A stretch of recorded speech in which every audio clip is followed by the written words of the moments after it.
Frères et sœurs, bonjour. Je suis le Père John Williams, religieux salésien de Don Bosco et curé de Saint-Luc de Bainbridge.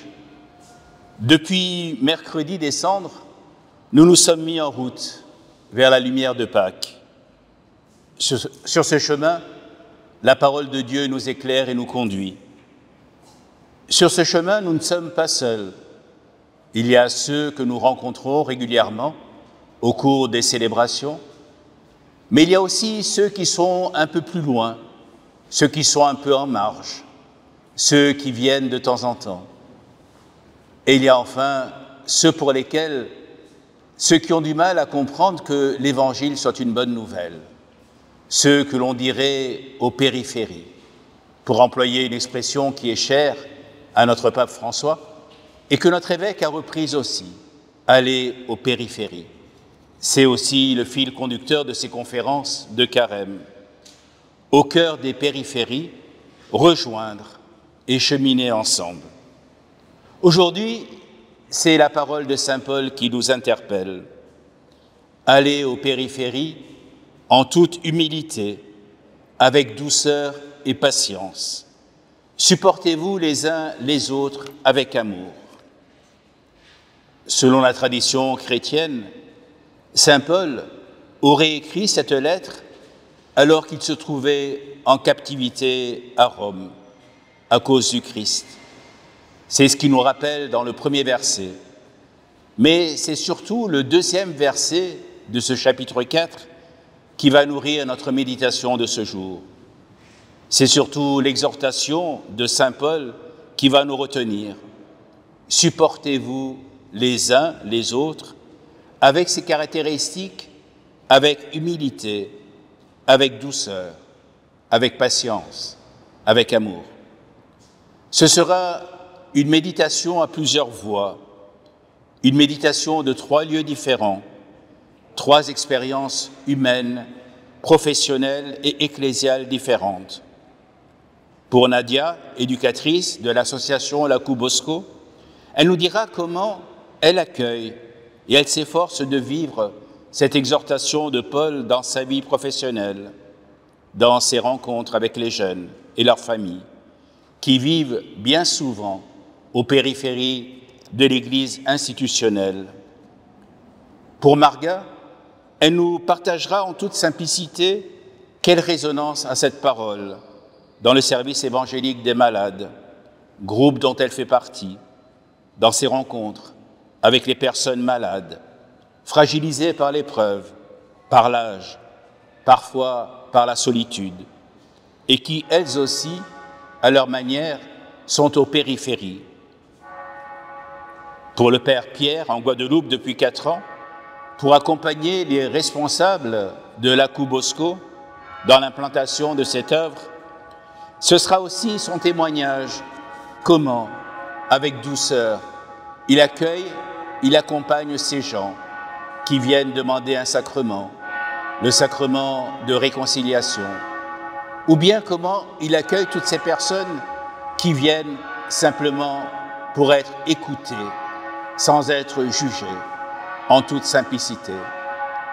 Voilà le parcours que nous vous proposons pour cette méditation du temps de Carême, et je vais passer la place à Nadia.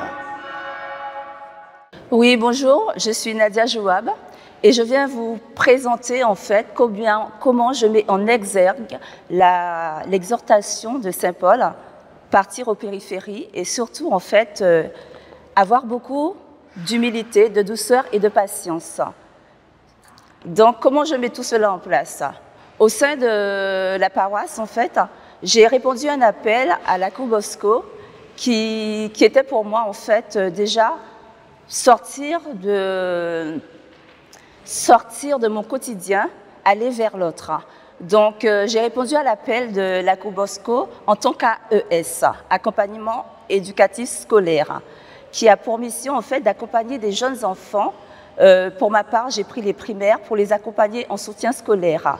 Cela consiste en fait à établir une relation de confiance avec les enfants, voir en fait ce qui peut aller chez eux, les accompagner et leur donner l'envie en fait de travailler et d'aller au-delà de leurs limites.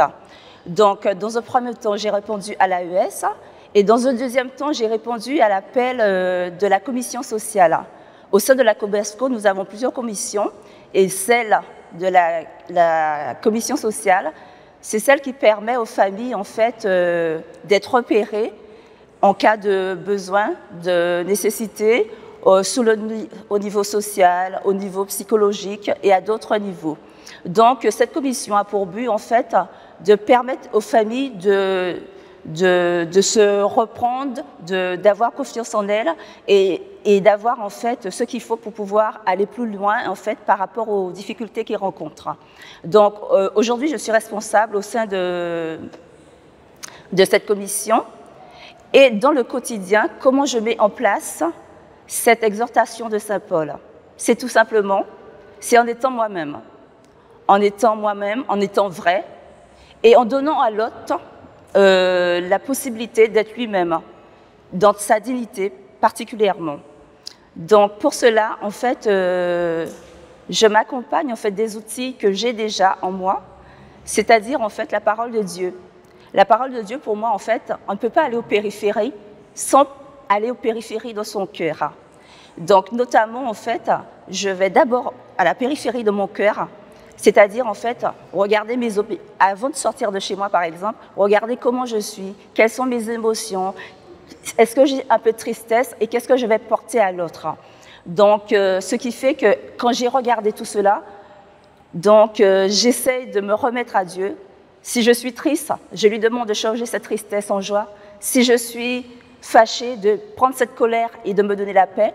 Et comme ça, en fait, je serai capable d'aller vers l'autre, capable d'aller écouter l'autre.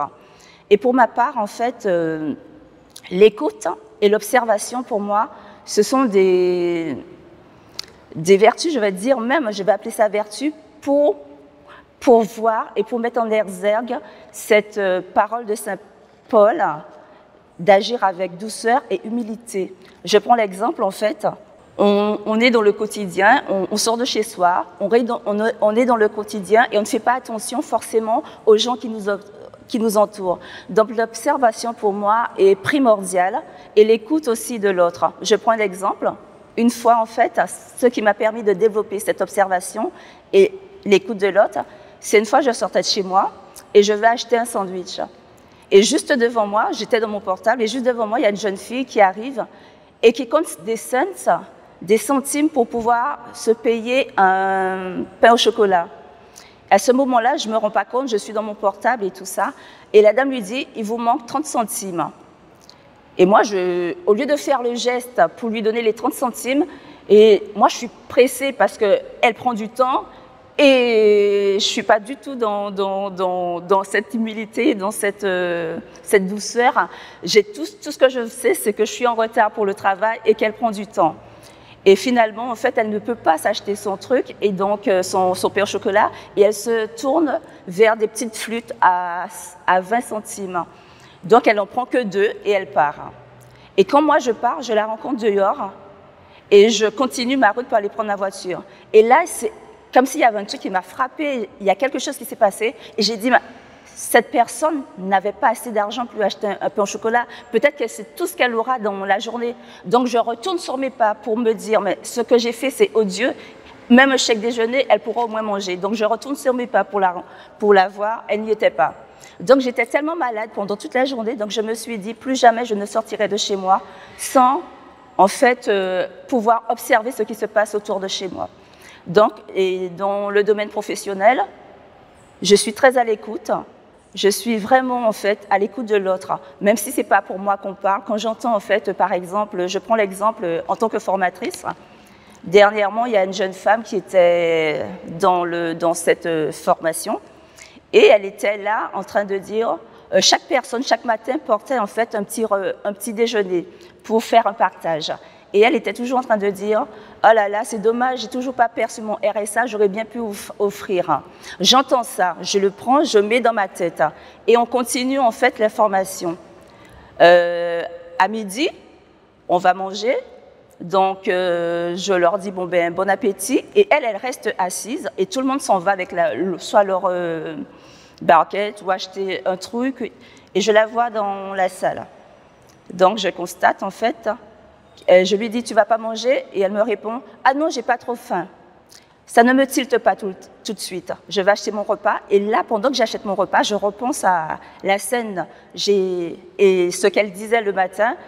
J'ai pas encore mon RSA, je peux pas payer un petit déjeuner. Donc à ce moment-là, je me remémore et là, je lui prends une salade. Et j'arrive, et pour en fait avoir beaucoup, c'est en toute humilité que je voudrais lui donner la salade sans que les autres voient. Donc j'arrive discrètement à côté d'elle, je lui dis excuse-moi, c'est que franchement là je suis invitée à aller manger et je me suis prise la salade, mais je l'ai prise trop rapidement. Est-ce que tu peux, si ça ne te dérange pas, est-ce que tu peux la prendre? Et à ce moment-là, elle me fait, ah ben oui, est-ce que tu as du pain?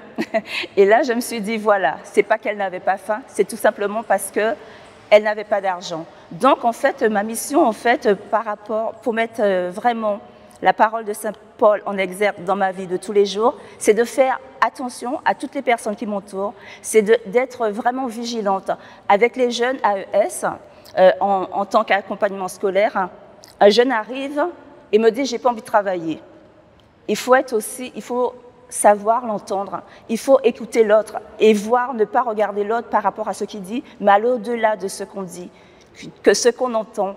Parce qu'au-delà, il y a beaucoup de choses qui peuvent s'enclencher. Donc, il y a une jeune fille, une petite qui arrive un jour et qui me dit « Ah, j'ai pas envie de travailler, j'ai pas envie de travailler ».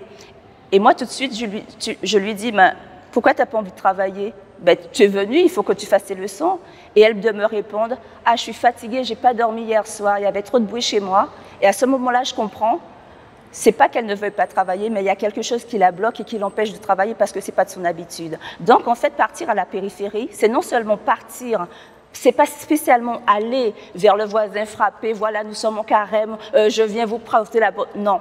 Partir à la périphérie, pour ma part, c'est d'abord voir ce qu'il y a à l'intérieur de nous et qu'est-ce qu'on peut donner de beau. Et rentrer après cette journée-là avec quelque chose de fort, de beau, qu'on a pu donner, et tout simplement, c'est l'amour et c'est Jésus. Alors, Marga va prendre la suite en toute simplicité et elle va nous expliquer, en fait, à partir de l'exhortation de Saint Paul, comment, en fait, elle s'occupe des malades. Je reviens vers vous et après Nadia, qui vous a fait une bonne petite présentation, et moi, je continue pour vous parler un petit peu du service évangélique des malades. Comment je prends en charge, je les soulage, toutes ces personnes que je rencontre. Mais je vais d'abord me présenter. Je suis Marga Montou, une paroissienne de l'église de Saint-Luc depuis 1998. Christophore au service évangélique des malades. Alors, ce service est composé d'une équipe de 12 personnes à peu près, comme hommes et femmes, qui œuvrent en binôme dans les différents quartiers de la paroisse, 1 ou 2 fois par mois, pour visiter et apporter la communion aux malades qui le désirent. Aussi, avec l'aide de nos prêtres pour les différents sacrements, confessions, onctions, etc. Mais je me pose souvent la question, intérieurement, y a-t-il une interrogation? Car j'arrive en inconnu chez les personnes malades, très préoccupées par la solitude, l'insécurité à cause de leur situation, mais aussi certains souvenirs, accidents, décès de parents ou d'amis. À ce moment, il y a une confiance qui s'établit entre moi et la famille présente, et les soignants surtout. Je prends aussi conscience de la formation reçue pour cette mission, en les écoutant beaucoup, car j'ai compris cette aide est puisée dans ce service évangélique des malades. Car il y a un désir et une demande. Leur apporter le corps du Christ après la messe, d'où la communion, Jésus qui soulage et réconforte grâce à cette présence spirituelle. Mais pourtant, il y a un retour. Comment cela me réconforte? Comment cela fait grandir ma foi? Eh bien, d'abord par l'accueil, joyeux de ma visite, car la participation à la préparation du lieu pour la venue du Christ, tout cela me permet de faire la relecture de ma mission, surtout quand je reçois un témoignage. Exemple, celui d'Annie, qui ne pratiquait plus, a été touché par la joie et la paix qu'elle recevait profondément par mon attitude, mes gestes, mes paroles, envers sa mère surtout, en lui donnant le corps du Christ. Ce fut réconfortant pour moi, car elle a décidé de revenir à la messe le samedi soir, et durant ce temps de carême, elle continue à y venir. Il y a aussi ce médecin à domicile qui m'a reconnue avec le prêtre en disant « Il y a 2 ans que je vous ai trouvé ici, car le malade était atteint d'une maladie incurable et elle trouvait que la malade était encore pleine de vie. » Ce fut aussi pour moi une interrogation. Tout cela me bouscule dans ma relation à Dieu, particulièrement par ce temps de carême où nous aurons ensemble la messe des malades, nous allons continuer à porter les sacrements, ma vie de prière personnelle, l'Eucharistie, l'intercession surtout auprès de la Vierge Marie, Notre-Dame des Malades, en pensant au corps médical. Prière soutenue par cette parole tirée d'Éphésiens 4, chapitre 2. Ayez beaucoup d'humilité, de douceur et de patience. Supportez-vous les uns les autres. Amen. Maintenant, je vais vous présenter Nathalie et le Père Pierre qui vont vous parler de la Cour Bosco. Je m'appelle Pierre, je suis salésien de Don Bosco. Je suis arrivé en Guadeloupe il y a presque 4 ans, à l'appel de mes supérieurs qui demandaient des volontaires pour venir en Guadeloupe.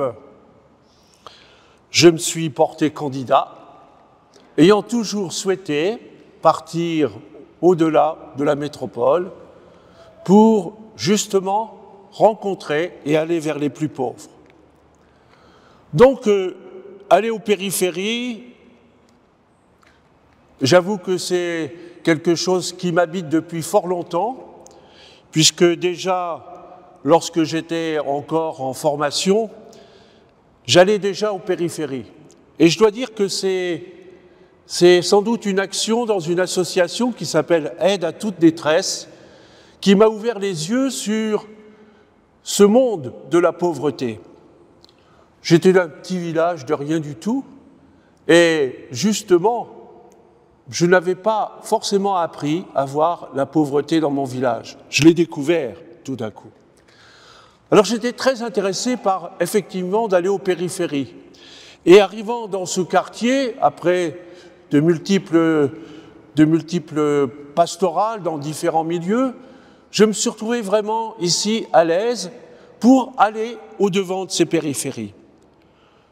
Deux textes aujourd'hui m'importe de signaler. Un texte de notre pape François, avant qu'il soit élu pape. L'Église est appelée à sortir d'elle-même et à aller vers les périphéries, pas seulement géographiques, mais également celles de l'existence, celles du mystère du péché, de la souffrance, de l'injustice, celles de l'ignorance et de l'absence. Voilà, en fait, les périphéries vers lesquelles il nous faut aller. Et donc, une deuxième phrase de saint François de Sales. Ne parle pas de Dieu, ne parle de Dieu que si on t'interroge, mais vis de sorte qu'on t'interroge. Je passe la parole à Nathalie qui va nous parler justement de la manière dont elle accueille les catéchumènes dans notre paroisse. Bonjour, je m'appelle Nathalie Lacoma. Ma mission au sein de la paroisse de Saint-Luc est celle d'accompagnatrice en catéchuménat des adultes et des recommençants adultes.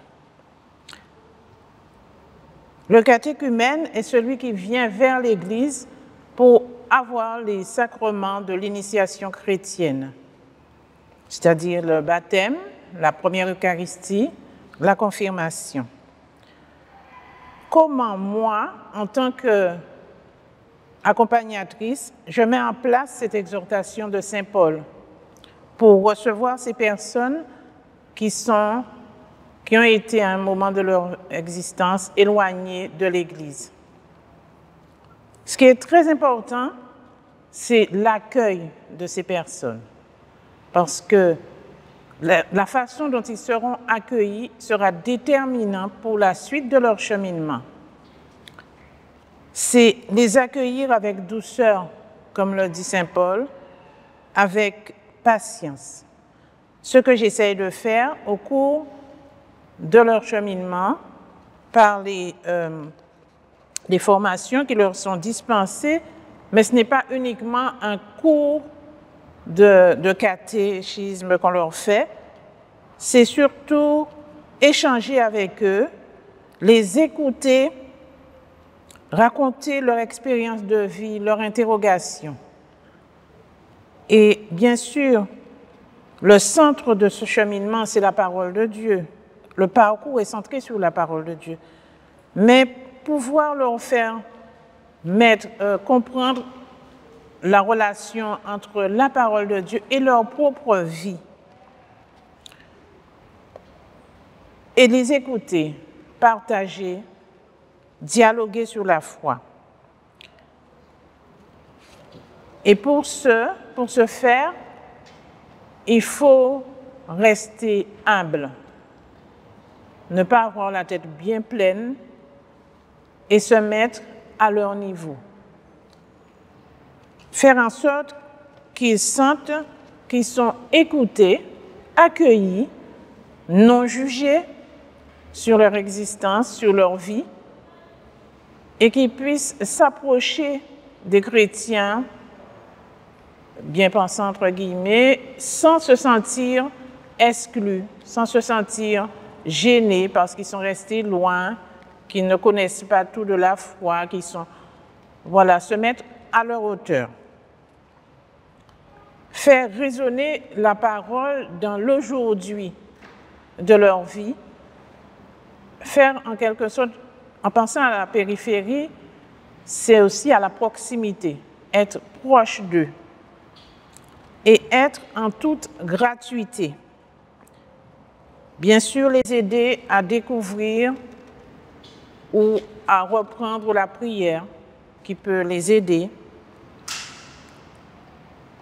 Et penser aussi à leur faire comprendre que cela se vit en communauté, car ce n'est pas que l'accompagnateur, mais c'est toute la communauté qui les accueille. Et ça, ils le ressentent fortement par les célébrations qui rythment leur cheminement, et aussi par l'accueil des uns et des autres. Comment, en retour, ces personnes me confortent ou me bousculent dans ma foi? C'est la joie que je peux remarquer parfois sur leur visage. C'est aussi leurs interrogations qui me bousculent. Leur désir aussi de poursuivre pour certains leur cheminement. C'est accepter aussi moi-même de me laisser déplacer, de me laisser surprendre pour entendre cette attente spirituelle et l'expérience de foi qu'ils ont eue. C'est faire preuve de beaucoup de patience et de disponibilité, c'est se mettre au rythme de la progression de l'autre, qui n'est peut-être pas comme moi.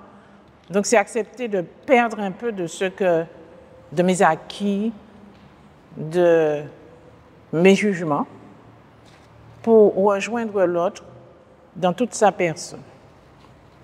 C'est se tenir à une juste distance pour respecter sa liberté. Et c'est vraiment, comme je l'ai déjà dit, c'est vraiment faire preuve de patience pour pouvoir aller à son rythme et faire en sorte qu'il rejoigne la communauté avec le temps qu'il lui faut. C'est être tout simplement soi-même et pouvoir échanger avec eux de mon expérience, instaurer une confiance. Et ça, je le vis assez régulièrement avec les catéchumènes. La confiance est importante puisque ça leur permet après de se libérer et de pouvoir parler et trouver l'oreille qu'ils sont venus chercher. Et ça leur permet d'avancer dans leur cheminement et d'avancer dans leur foi jusqu'au sacrement qui représente vraiment le summum de ce qu'ils sont venus chercher.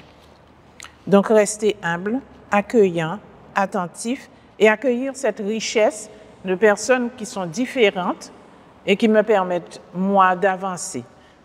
La périphérie, en un mot, je la retrouve au niveau des catéchumènes parce que ce sont des personnes qui pourraient être considérées comme à l'écart puisqu'ils ne sont pas au cœur même des missions de l'Église, qui ne sont pas dans nos activités, voilà, et qu'ils arrivent, je dirais, en terrain déjà presque établi, et voilà.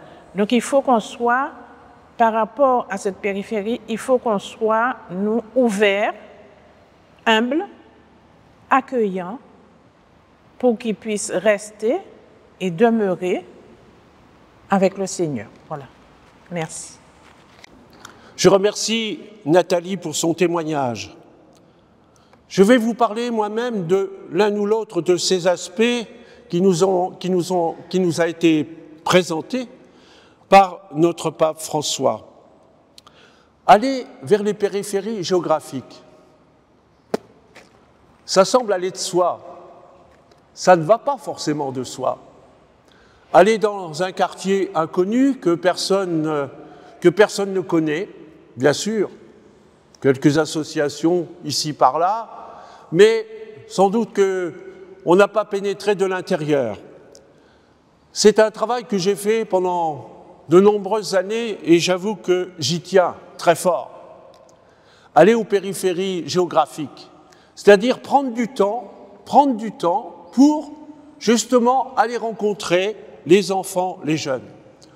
Comme Salésien, bien sûr, je dirais ça va de soi d'aller à la rencontre des jeunes, mais d'accepter comme nous y invite notre petite devise ici sur notre croix de Salésien, hein, fais en sorte de te faire aimer, c'est une autre histoire. Rentrer dans un quartier, aller au-devant des jeunes, accepter qu'ils nous accueillent d'une manière indifférente, puis petit à petit, laisser venir pour approfondir et pour proposer aussi des choses pour leur permettre finalement de trouver une vie qui soit plus belle et meilleure. Oh, je ne retiendrai que quelques petits exemples. Je suis toujours frappé par une jeune fille qui, dans un des quartiers, avec ses frères et sœurs, est finalement chargée de la famille parce que la maman doit travailler, etc. Et j'avoue que lui permettre de lui donner un temps pour elle, où elle peut faire ce qu'elle veut, où elle peut amener ses petits frères, et qu'on puisse s'en occuper, et qu'elle n'a pas à s'en occuper. C'est pour moi un grand plaisir de la voir grandir, petit à petit, doucement, mais de savoir aussi que si elle vient là, ce n'est pas simplement pour faire telle ou telle activité, mais c'est de prendre aussi un petit peu de temps pour elle. C'est ça, aller aux périphéries. Et ça demande beaucoup d'attention, comme le disait tout à l'heure Nadia, ça demande beaucoup d'écoute, beaucoup d'humilité pour rentrer dans ce quartier et pour dire, tiens, qu'est-ce que l'on pourrait faire pour que ces jeunes qui sont quelquefois laissés à l'abandon dans les journées parce que les parents travaillent, sont partis, etc., et qui sont laissés à leur propre initiative, de leur donner de vivre autrement et de vivre peut-être dans la formation, d'accepter de faire d'autres choses qui soient plus belles et plus saines. Voilà, d'aller aux périphéries. Alors certes, ce n'est pas donné à tout le monde et ça demande un petit peu justement d'humilité, de douceur aussi, même si quelquefois une certaine colère peut monter à travers nous parce que ça ne se passe pas toujours bien et comme on veut. Hein. Voilà. Mais par contre, que de joie dans les rencontres. Oh, je vous raconte une petite chose simplement pour vous permettre de comprendre. Je crois que le plus beau Noël que j'ai passé, c'est dans ce monde-là. Ayant participé avec des familles, un petit goûter, etc., une petite chose avec les familles, tout d'un coup, une des familles la plus pauvre du bidonville dans lequel je travaillais me dit « Mais Pierre », j'étais avec une jeune élève que j'avais dans un lycée, il me dit « Mais toi, tu passes le Noël, où c'est que tu vas réveillonner ?» Je dis « Je vais repartir et puis après je verrai comment on va faire. » Il était déjà tard. « Viens manger avec nous. » Je rentre dans la maison la plus pauvre du quartier. Pas d'électricité parce qu'on n'avait pas de quoi payer. Un chien qui gardait l'enfant qui restait le seul. On avait enlevé les 6 autres ou les 7 autres, je ne me rappelle plus. Et voilà que cette famille nous invite. On apporte, nous, notre tasse de café. Et vous savez ce qu'ils nous ont offert ? 4 huîtres. Pour 5 personnes. Vous imaginez ce que cela peut faire en nous. J'en suis encore ému. Effectivement, le partage, vous voyez, c'est cela. Et ces familles nous donnent quelquefois des exemples de partage qui nous dépassent complètement. Moi qui m'amenais avec ma richesse, voilà que je recevais cette richesse d'autres.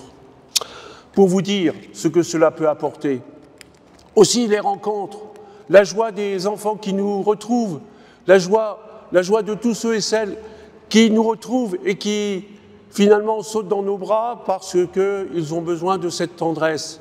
Alors effectivement, ça suppose de se laisser approcher, de se laisser aimer, de se laisser faire, j'allais dire, par ces jeunes.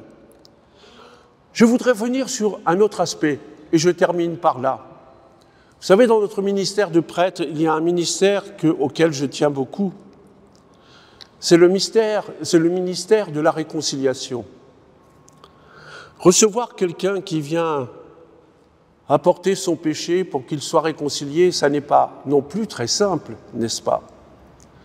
Mais ça nous amène à nous laisser faire par le Seigneur totalement, à ne pas juger, à finalement essayer de rendre la souffrance qui est là, de la transformer en joie. Je vous dirais que dans mon ministère de prêtre, je m'apprends à aimer mes pénitents. Je m'apprends à les aimer et à leur permettre en tout cas de repartir avec beauté, de leur montrer que ce jour-là, ils sont dans la beauté et qu'il n'y a qu'à finalement accueillir le Seigneur qui vient et il nous redonnera la joie.